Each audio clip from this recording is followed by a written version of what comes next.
Assalamualaikum. Assalamualaikum warahmatullahi wabarakatuh. Alhamdulillahirabbil alamin wa bihi nasta'inu ala umuri waddin.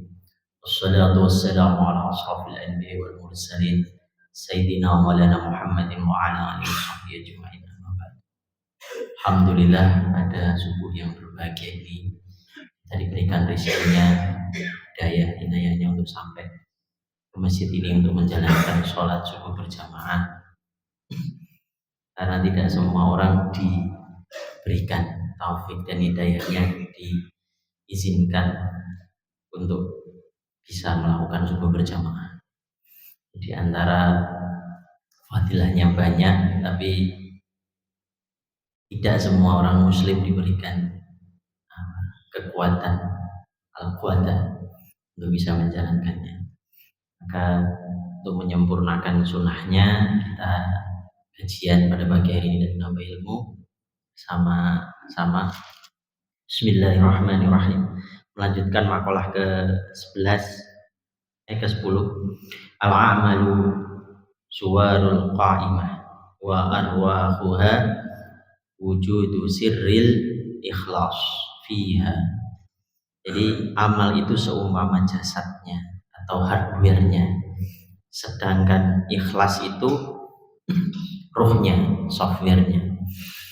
Berbicara tentang ikhlas, itu ada dialog di Quran surat Al-Hijr ayat 40 itu diantaranya ketika iblis dilaknat, itu ada dialog dengan Allah Subhanahu wa taala.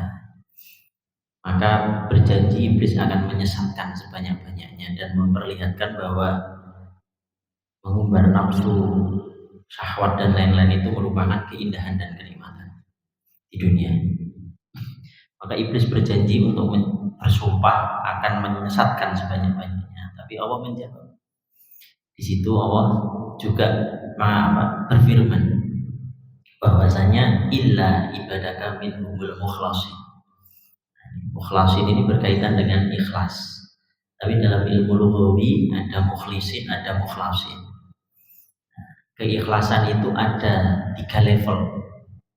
Kalau mukhlisin itu masih ada dirinya dalam ikhlasnya. Maka dari 3 level itu secara abidun, jadi ada abidun, ahli ibadah, terus ada muhib, secara muhibbin, para pecinta, dan ahlul ma'rifah yang mengenalnya. Ini ada 3 level. Yang pertama secara abidun, ahli ibadah dan abid. Nah, itu ketika kita ikhlas adalah bersihnya dari sifat-sifat riya ketika mengamalkan sesuatu. Ini kelasnya di abidun. Misalnya ketika kita beramal, entah itu sedekah, sholat, haji, umrah, itu terlepas dari sifat-sifat riya. Ini di level abidun. Maka dalam kitab lain indikatornya riya ini sebetulnya ada di dalam dirinya sendiri yang tahu. Man arafa nafsahu faqad arafa rabbahu. Kenalilah dirimu sendiri, niscaya kau kenal dengan Tuhan. Maka di dalam diri kita ini, kalau masih melihat sesuatu hal tentang perihal riyanya seseorang, atau ketika melihat seorang beramal terus riya, buru-buru banyak beristighfar. Karena sebetulnya yang riya bukan orang yang beramal di sekitar kita, tapi kita sendiri. Dalam kitab At-Tajaliyat tidak mengenal sesuatu melainkan di dalam dirinya ada sesuatu.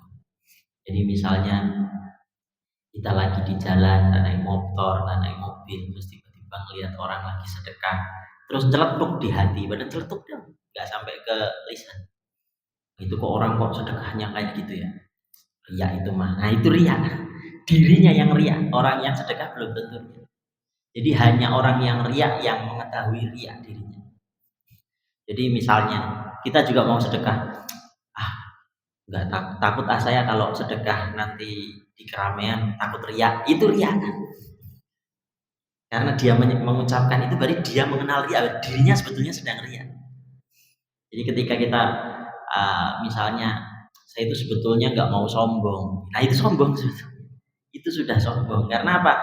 Orang yang sombong, orang yang ria, itu dia kenal itu. Tapi kalau dia tidak pernah mengenal ria, di dalam dirinya tidak ada ria, dia sedekah di keramaian, di kesunyian pun nggak ada masalah.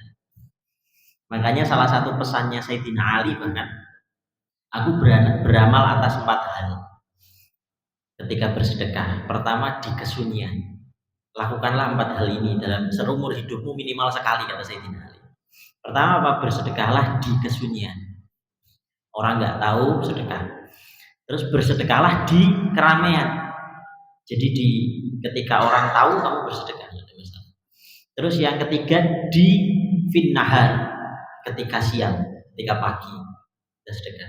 Terus filail, ketika malam. Ini saran Sayyidina Ali. Jadi ketika nanti engkau dihisab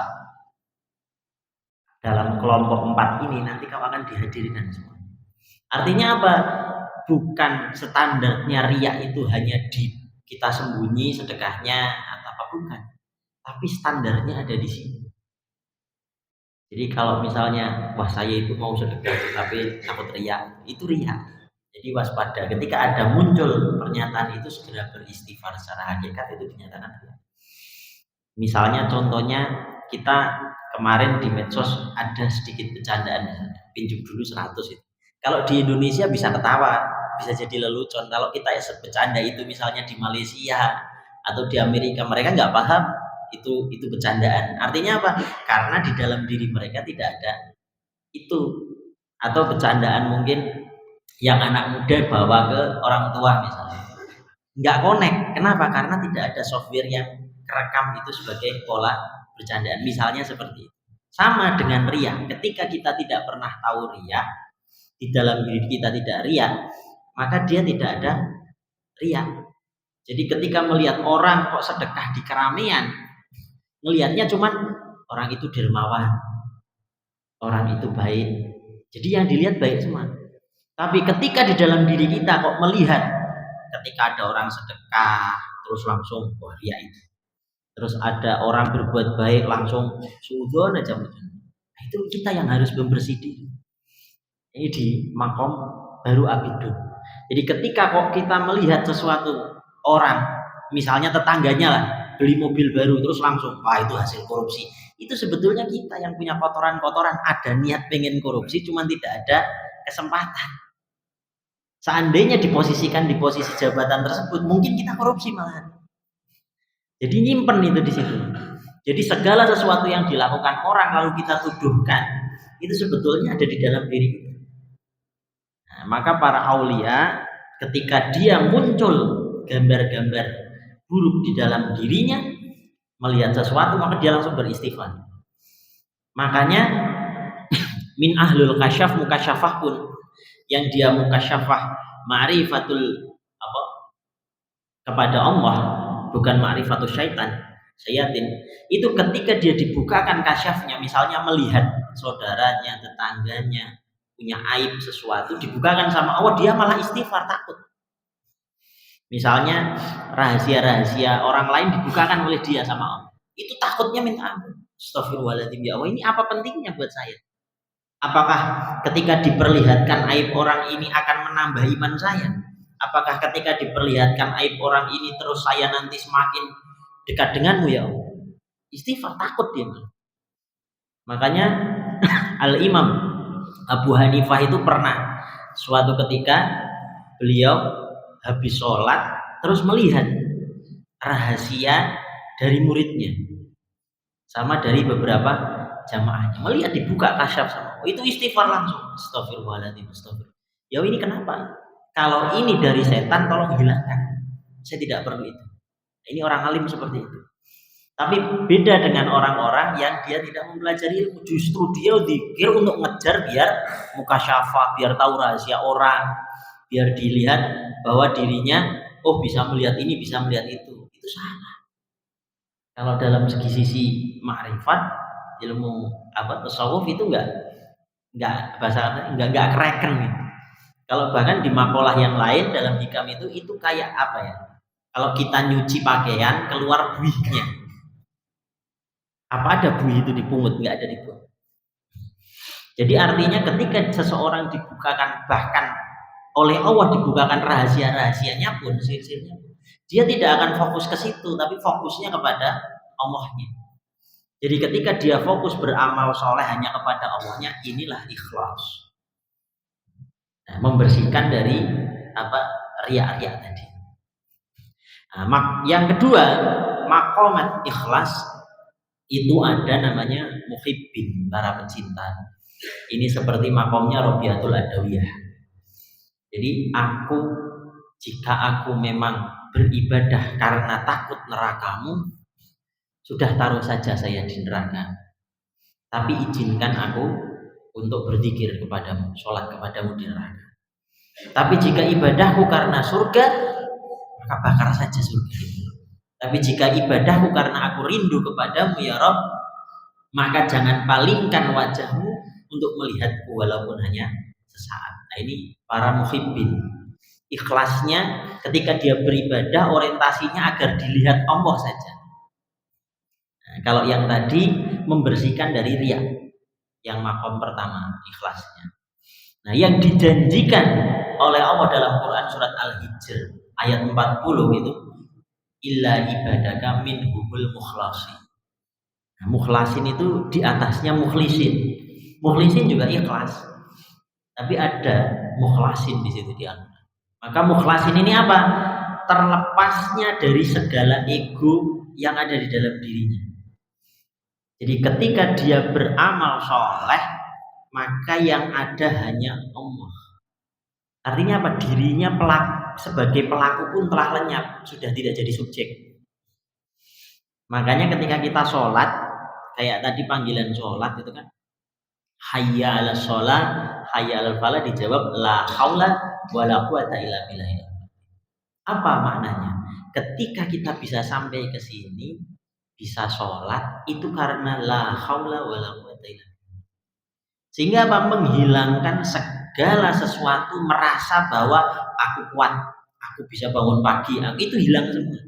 Karena apa? Segala sesuatu itu tidak akan bisa ada tanpa Allah bagi kekuatan dari Allah Subhanahu wa taala. Sehingga apa? Rasa yang merasa bahwa aku kuat bisa bangun, aku kuat bisa jalan, ini lebur. Nah, ini ikhlasnya orang-orang para ahlul ma'rifah di tingkat yang nomor 1. Sehingga apa? Ketika dia beribadah, dia kayak ibarat ini speaker itu tidak punya merasa dirinya punya suara. Jadi hanya menyalurkan.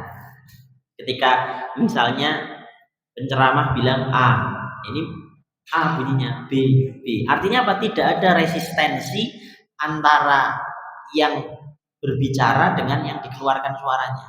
Nah, ketika Allah berkehendak, maka apa? Orang-orang yang dalam kondisi maqamat mukhlasin, dia tidak punya resistensi antara kehendak Allah dengan kehendak dirinya. Kalau ada resistensi kan, ini bilang misalnya A, nanti keluar mendengung, atau kersek-kersek suaranya nggak jelas, itu berarti ada resistensi. Sama ketika Allah punya kehendak panggilan sholat misalnya, Allahu Akbar, Allahu Akbar, nah dia langsung nggak ada resistensi. Allah pengen kita sholat, maka kita langsung sholat. Tidak ada resistensi lagi, tidak ada kafaro. Kafaro itu tertutup. Jadi tidak ada halangan antara kehendak Allah dengan kehendak makhluknya, sehingga sinkron. Nah, itu yang dimaksud minhumul mukhlasin. Sehingga apa?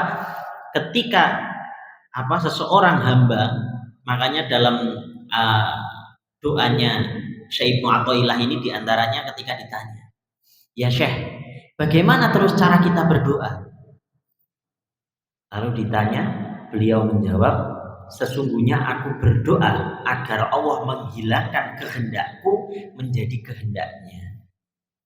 Artinya apa? Ketika kehendak kita lebih besar daripada kehendaknya, inilah jarak antara resistensi antara kehendak Allah dengan kehendak kita ini tertutup dengan kafaro.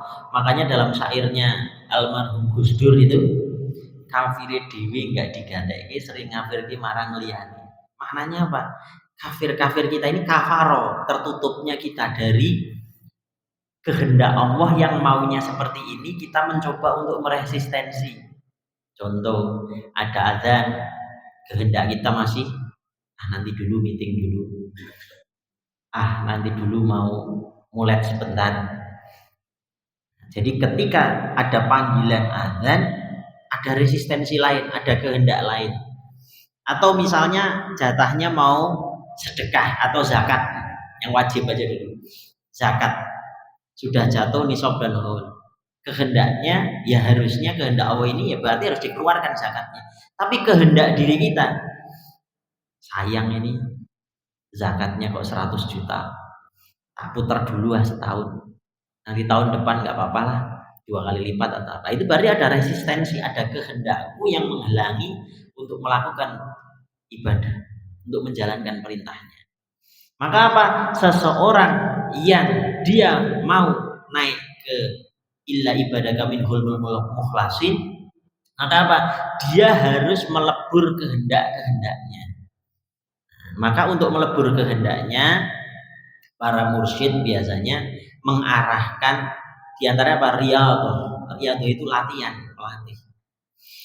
Makanya ada orang misalnya dia itu pelit banget, punya penyakit hati pelit banget, maka dia dididik untuk apa? Sedekah. Tapi ada orang dia nggak pelit, tetapi kalau ibadah malas, ibadah yang berupa misalnya sholat, ya dididiknya sholat. Tiap malam jalankan torekohnya, torekoh itu dari kata tarikh, artinya jalan. Jadi dijalankan jalan untuk menuju Allahnya, untuk menuju husulnya dengan cara apa? Dengan cara berarti menjalankan yang paling terberat di antara nafsu-nafsu yang bercokol di dalam dirinya. Nah, yang tahu siapa? Ya diri kita. Makanya man arafa nafsahu faqad arafa rabbahu. Kenalilah dirimu sendiri, niscaya engkau kenal dengan Allah Subhanahu wa taala. Sehingga apa? Ketika kita mau beramal soleh, mungkin di antara kita, saya kalau sholat berjamaah enteng, nggak ada beban saya. Tapi ketika mau sedekah, masya Allah, susahnya minta ampun. Maka lebur itu nafsunya. Nah, itu di antara cara melebur nafsu. Ada lagi, saya kalau sedekah plong-plongan aja nggak ada masalah. Tetapi kalau misalnya sholat sedekah nggak ada masalah. Tapi kalau puasa, beratnya minta ampun. Siang-siang ngelihat, misalnya bulan Ramadan saja, saya ngelihat anak saya minum, itu saya sudah pengen minum. Nah, itu berarti tarbiyahnya apa? Menahan hawa nafsu yang berupa makan, minum, dan lain-lain. Nah, itu adalah proses cara melebur kehendakku. Kehendaknya apa? Kehendak saya misalnya mau makan, tapi ditahan, dilebur. Agar apa? Agar sinkronis antara kehendakku dengan kehendaknya. Sehingga apa? Akan muncul namanya nanti khatirullah, bisikan lembut dari Allah. Kalau dalam bahasa syariat namanya ilham. Kalau dalam spesifik di kitab namanya khatirullah. Jadi kita ini sebetulnya semua punya, nggak harus jadi apa. Kata Syekh Abdul Hasan Asy-Syadzili itu ditanya, ya Syekh, apakah khatirullah hanya milikmu atau milik para aulia? Enggak, semua orang dapat, semua orang punya. Tapi ada yang dia dibiarkan saja akhirnya tumpul, ada yang tajam. Bedanya di mana? Ketika Allah memberikan khatir-khatirnya, misalnya ada orang ketika dia tidak berniat bangun subuh misalnya, bahkan tidak berniat misalnya, tiba-tiba sebelum azan 5 menit sebelumnya dia dibangunkan. Ini berarti Allah sedang berbisik, ini namanya khatirullah. Biasanya berbisik itu lewat yang wajib dulu, tidak hanya pada sholat. Misalnya tiba-tiba tercelat, saya kok ini Idul Fitri kok lihat iklan banyak zakat, saya itu zakatnya berapa ya? Itu berarti sudah ada panggilan dari Allah, itu khatirullah. Sama dengan tadi, ketika tiba-tiba bangun, tidak di alarm, tidak di plan, itu namanya dapat khatirullah. Nah, ketika sudah dapat khatir tadi, responnya bagaimana? Apakah bangun, ambil wudhu, terus ke masjid atau menjalankan sholat subuh, atau kadang mulai dulu, nanti dulu nunggu 5 menit lagi, baru dia mulai mengabaikan. Kalau yang wajib kita abaikan, nanti lama-lama tumpul. Akhirnya apa? Ya bablas. Besok-besoknya mau subuhan jam 6, jam 7 itu baru bangun. Kenapa? Karena ditumpulkan sendiri. Nah, berbeda kalau dia ketika mendapat khatir tadi terus langsung direspon positif. Bangun, mandi dan lain-lain. Kalau dia sudah istiqomah, nanti Allah akan berikan khatir kedua, khatirus sunnah. Sehingga apa? Sehingga yang sunnah pun menjadi tajam. Bangunnya yang biasanya misalnya 5 menit sebelum subuh, ganti jadi bisa jam 3 sudah bangun. Jam 2 sudah bisa bangun. Tanpa dialarm, tanpa diset apa-apa. Itu Allah sudah terkoneksi dengan kolbinya. Kolbinya sudah terkoneksi. Lah kalau sudah terlatih, nanti hal-hal yang lain pun di setiap 24 jam ini akan terkoneksi langsung. Misalnya ada orang yang ini harus sedekah nih, itu langsung connect, saya harus sedekah. Apalagi misalnya, saya harus puasa nih Senin Kamis nih kayaknya. Itu akan terkoneksi, akan dibimbing sama. Namanya muhadasatul qalbi atau tadi khatir. Nah, kalau itu terus dijalankan, yang sunnah dijalankan. Jadi ya wajib, nanti sunnah. Sunnah dijalankan, nanti yang mubah pun Allah kasih petunjuk. Makanya disebutnya kalau di Abu Ya Mufassir itu dulu, biasanya setelah suruh itu, habis sholat Isra kita juga sholat istikharah. Itu tujuannya apa? Untuk 24 jam setelah kita bangun sampai nanti malam itu kita diberikan petunjuk. Karena istikharah itu sebetulnya kan kita tiap hari ini selalu punya pilihan. Walaupun pilihan-pilihan yang sederhana. Contohnya paling simpel, mama makan ini, mau makan ini kan pilihan. Tapi pilihan mana yang diridhoi Allah? Karena Allah ini nanti ada yang diizinkan Allah, ada yang diridhoi Allah.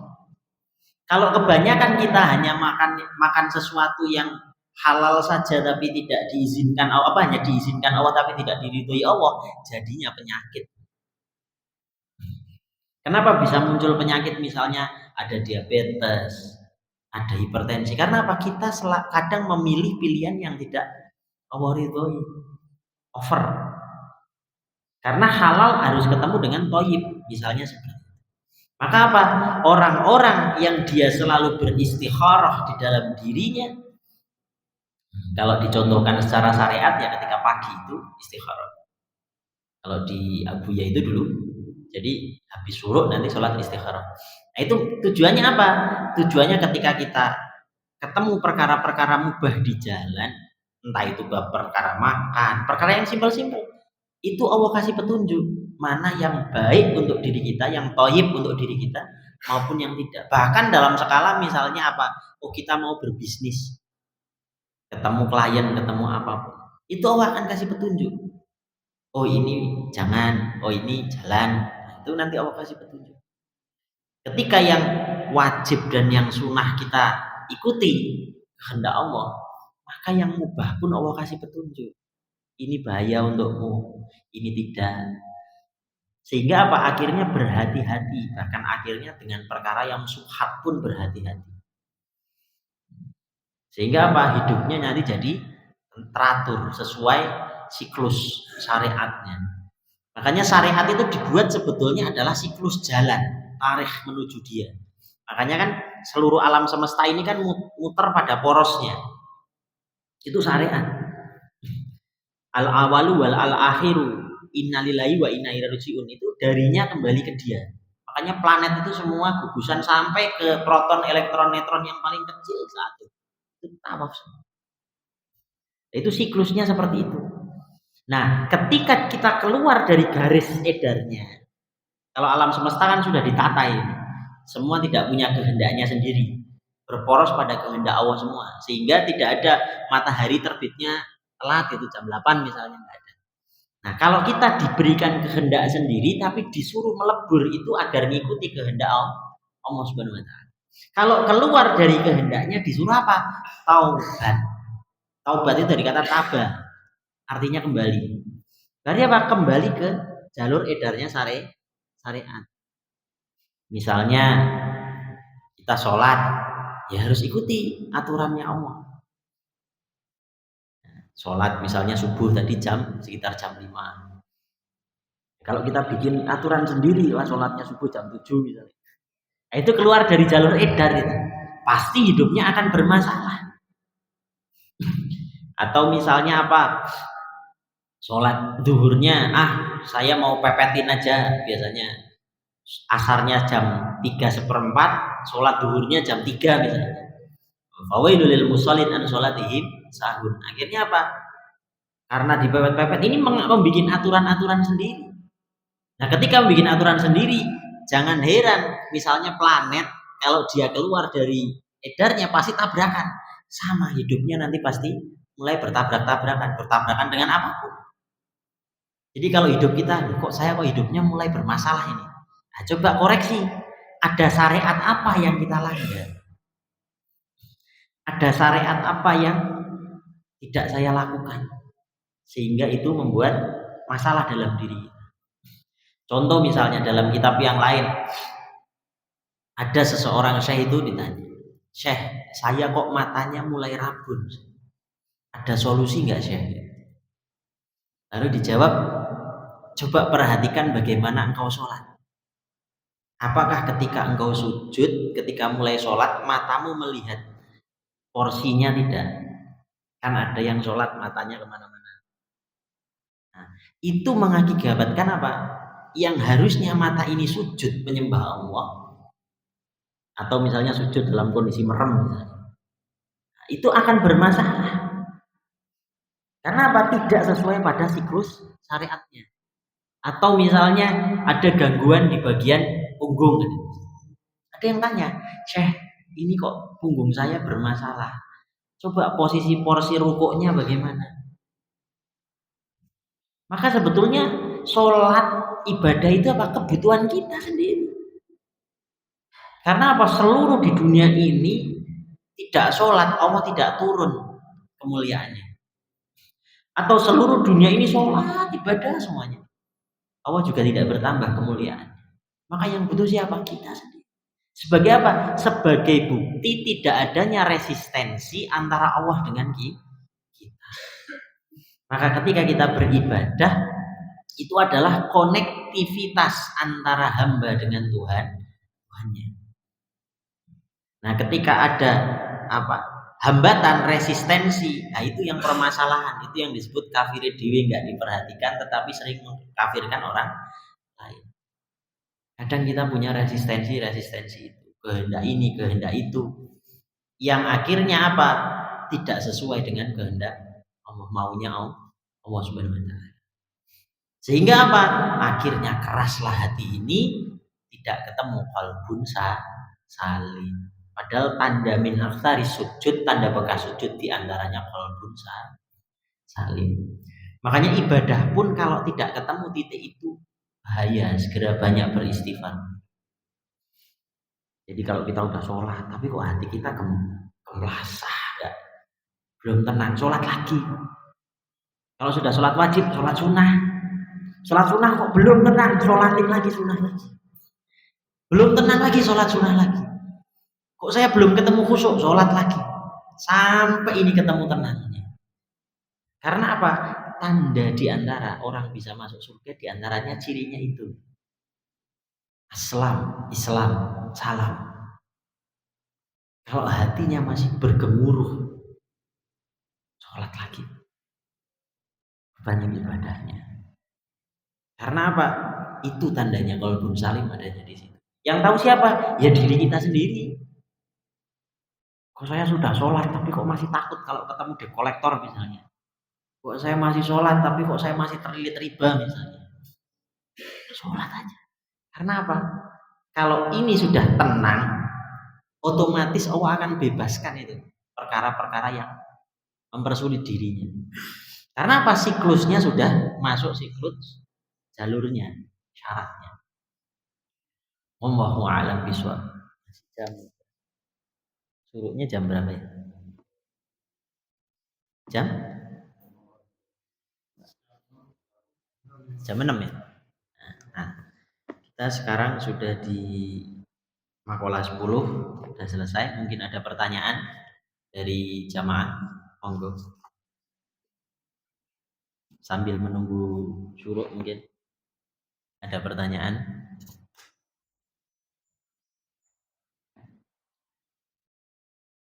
Masih 10 menit ya?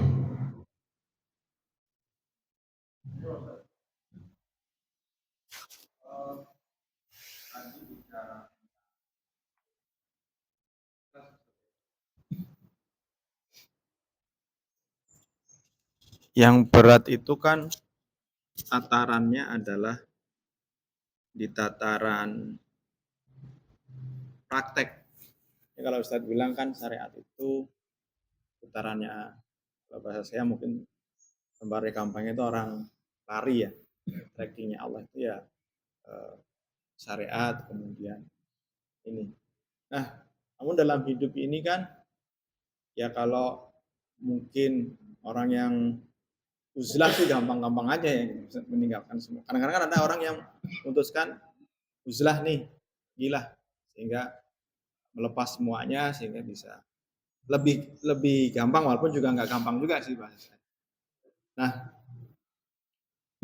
yang jadi persoalan adalah titik riyadhah sebenarnya Ustaz ya, kalau menurut saya ya. Bagaimana orang bisa sampai pada titik ketika kayak orang lari, tadinya kelas itu misalkan stadiumnya 10, bisa kita 10 kilo jalan, kan ada tahapannya tuh biar kita bisa maintain di 10. Nah, ini kadang-kadang kita kan ya biasalah naik turun naik turun naik. Ya paling tidak biar konsistensi itu seperti apa ya, kayak saya misalkan saya pengen bisa jalan nih sehari misalkan kalau dalam olahraga ya 5 kilo gitu, itu susahnya minta ampun gitu, ada aja gangguannya gitu. Terus kemarin saya bilang sama teman, kayaknya kita kudu gini deh, pagi itu kita berangkat pagi jalan 5 kilo gitu, jadi biar kita bisa, karena kalau udah masuk kerja nggak bisa nih kita jalan nih, saya bilang begitu. Walaupun dari pimpinan disuruh jalan, ada aja nih jam 9 suruh ini. Akhirnya kemarin saya bilang sama teman, udah kita nggak usah ikut upacara, jam 7 kita jalan, saya bilang gitu. Di jam 8 kita sudah jalan, ada kerjaan kita bisa kerja, saya bilang gitu.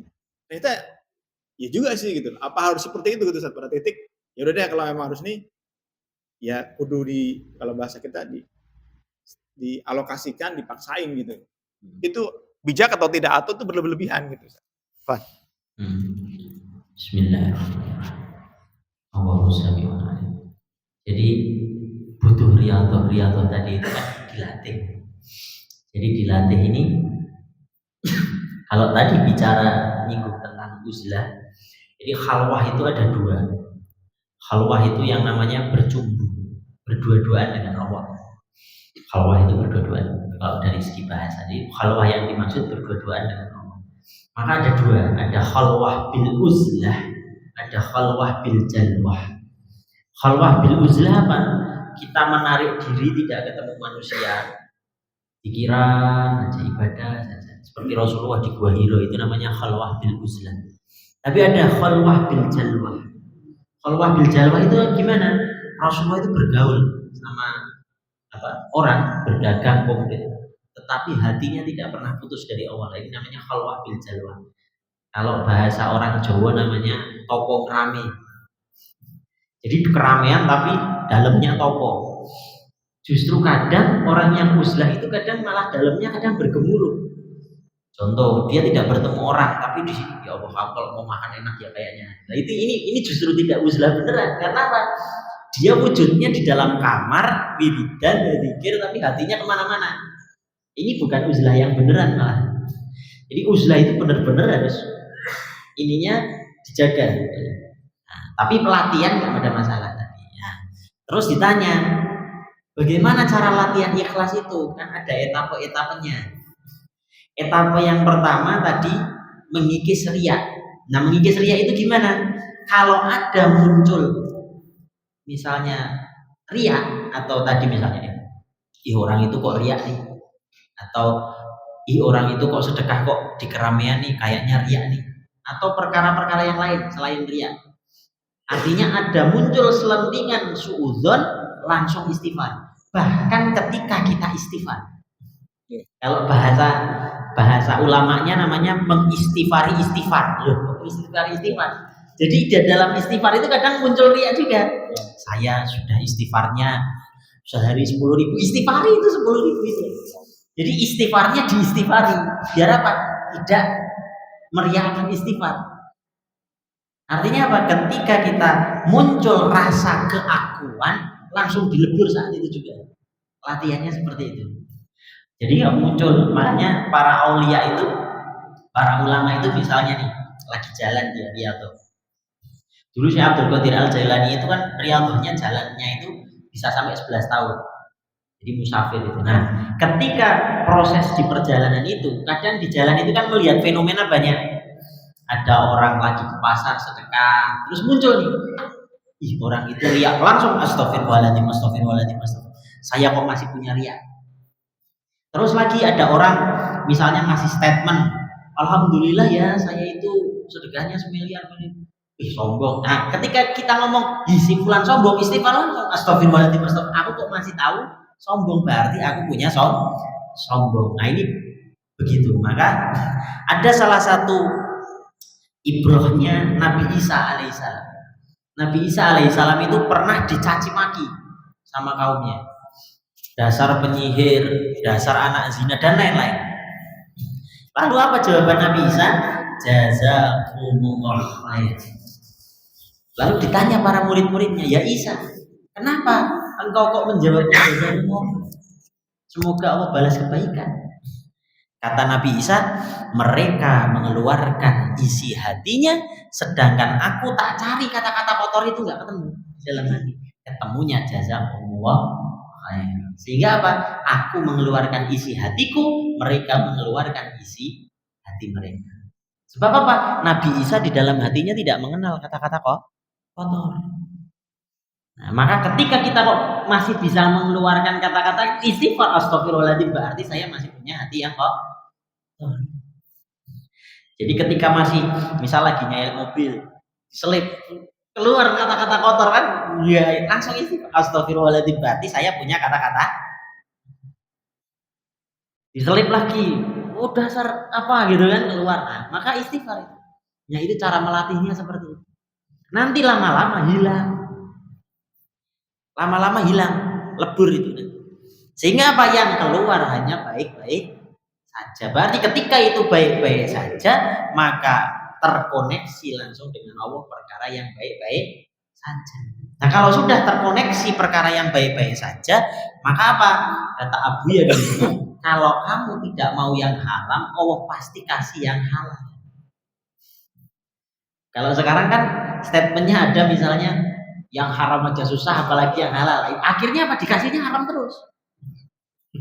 Tapi kalau kamu sudah komitmen bahwa yang halal saya pasti dapatkan dan saya nggak mau menyentuh barang haram, pasti Allah kasihnya halal terus. Dan akan dibawa ke lingkungan yang halal terus. Jadi seperti itu. Contoh misalnya, ini kebetulan kemarin saya kan dari Bali langsung landing ke sini. Nah, ada satu kisah. Jadi ketika itu kemarin itu ketemu sama komunitas orang Hindu semua, Pak. Otomatis makannya di warung yang ada babinya dan lain.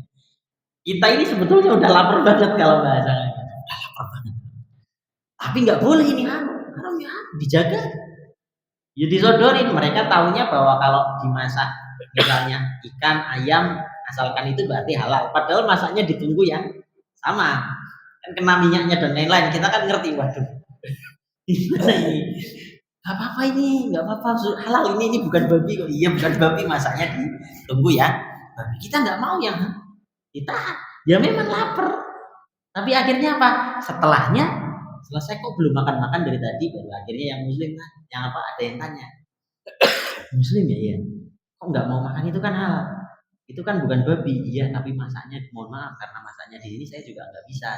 Oh ya sudah, malah disiapkan makanan yang bukan babi, yang halal, yang benar-benar halal dan lebih banyak. Artinya apa? Ketika kita menolak yang haram, pasti Allah kasih yang halal. Artinya ketika kita hatinya juga sudah berikrar, saya nggak mau yang halal. Pasti nanti dikasih. Cuman kadang wah yang haram aja susah, apalagi yang halal. Akhirnya dikasihnya yang haram, bener-bener yang haram. Karena apa? Menggampangkan perkara. Nah, ketika kita berkomitmen bahwa haram enggak, jangan saya colek. Nanti Allah kasih yang halal, pasti kasih yang halal. Gak mungkin kasih yang haram. Itu diantaranya seperti itulah. Itu apa? Ada jihad antara kemauan diriku dengan kemauan Allah. Allah kehendaknya Allah SWT. Maka di situ Syekh Ibnu Athaillah bahwa aku berdoa agar Allah menghilangkan kehendakku menjadi kehendak. Jadi mengikis maunya aku.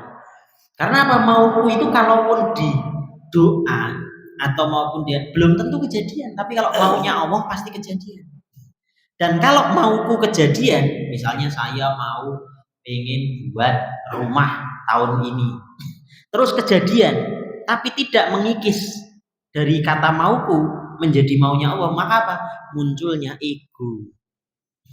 Kalaupun Allah kabulkan, jadinya ego.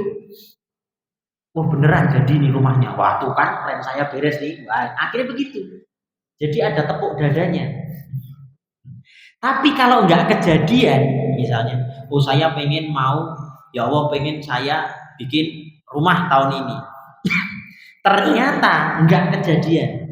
Terus tahun depan deh ya Allah, nggak kejadian lagi. Tahun depannya lagi ya nggak kejadian. Dekat dengan putus asa. Ah ngapain doa-doa nggak? Nah itu nggak boleh juga. Karena apa? Janganlah engkau berputus asa dari rahmat Allah. Sesungguhnya putus asa itu pekerjaan orang-orang kafir. Jadi kalaupun terkabul atau tidak terkabul, kalau kita masih pakai kehendaknya sendiri, kalau terkabul jadi ego, kalau nggak terkabul jadinya putus asa. Maka dua-duanya jadi jelek. Maka apa? Kata Syekh Ibnu Athaillah, aku ingin melebur kehendakku menjadi kehendaknya. Jadi ketika terkabul, dia tidak keluar ego. Kalaupun tidak terkabul, dia tidak keluar putus asa. Sehingga keluarnya Allah semua. Kalau terkabul, dia jawab la haula wala quwata illa billahil azim. Alhamdulillah terkabul sesuai kehendak Allah. Tetapi ketika tidak terkabul pun berarti Allah punya rencana yang lebih indah sehingga hatinya ngeplong. Terkabul tidak terkabul itu jadi ngeplong sehingga apa? Munculnya kehambaan. Wa ma khalaqtul jinna wal insa illa liya'budun. Liya'budun itu apa? Sehingga apa? Dikabulkan atau tidak dikabulkannya doa kita tetap kita menghamba. Kalau tidak nanti kalau munculnya tadi ego bahaya. Kalau nggak terkabul protes lah, sholat terus tapi nggak terkabul, akhirnya begitu. Jadi egonya nanti yang dipukul. Padahal itu pelajaran dari Allah agar melumpuhkan egonya dulu. Mungkin Allah akan mengabulkan ketika egonya sudah hancur. Nah, itu diantaranya itu. Makanya kenapa saya berdoa kok tidak pernah dikabul? Jangan-jangan ego kita masih terlalu tinggi. Nah itu perlu diistighfar. Ketika itu sudah diloskan, insya Allah nanti dikabul. Makanya kadang doa-doa yang terkabul itu ketika kita sudah lupa. Mungkin dulu pas waktu muda berdoa, ya Allah saya pengen. Setelah sudah lupa, gak pernah doa lagi, tiba-tiba terkabul. Akhirnya apa? Kurang syukur. Ya kan? Karena apa? Sudah lupa. Misalnya saya pengen bangun rumah, lupa sudah 10 tahun 15. Akhirnya bangun rumah, ketika bangun rumah biasa aja. Iya ini hasil kerja keras saya gitu. Kenapa? Padahal itu kabulnya doa ya 10 tahun ya. Lalu seandainya pas waktu doa terus dikabul, oh syukurnya minta ampun. Maka Allah uji biar kamu lupa dulu, baru tak kabul. Nah, ketika dikabul kondisi sudah lupa, akhirnya tidak syukur. Nah, itu diantaranya. Wallahu a'lam bishawab. Karena sudah masuk syuruk. Saya akhiri dulu, kita lanjutkan lagi insyaallah bulan depan. Wallahul muwaffiq aqwamit thoriq. Wabillahi taufiq wal hidayah. Wassalamualaikum warahmatullahi wabarakatuh. Waalaikumsalam.